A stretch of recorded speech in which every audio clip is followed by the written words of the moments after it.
Sure, on the surface, Marty Supreme looks like a movie about table tennis, but that's just the setting. The real story is about a guy who doesn't know who he is unless he's chasing something. Marty doesn't just want to be good, he needs to be the best. His whole sense of worth comes from competition.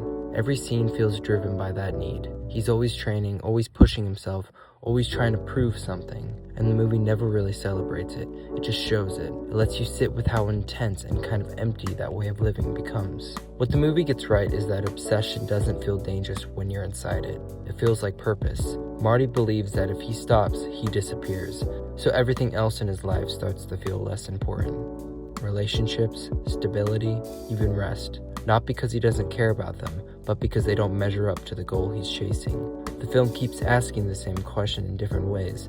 What happens when your entire identity comes from one thing?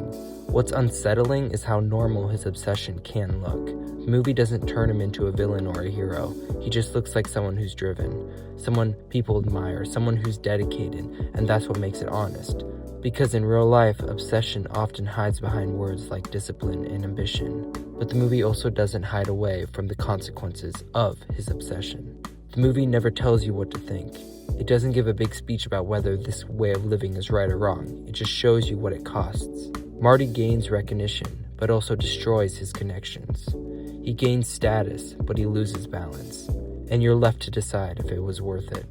Marty isn't really chasing happiness. He's chasing proof. Proof that he matters. Proof that all this effort means something. But the more he wins, the more distant he becomes. The victories are loud, but the moments after them are quiet, and in that quiet you can see how alone he really is. What makes Marty Supreme stick with me and many others is it treats obsession like a kind of loneliness. Marty is surrounded by good people, by crowds, by applause, but he's trapped inside his own drive, which ends up destroying these connections and these people. He doesn't know how to stop chasing something that can never fully satisfy him. And maybe that's the core idea of the movie. Wanting something badly can give your life direction, but it can also take everything else away. Marty Supreme isn't really about table tennis.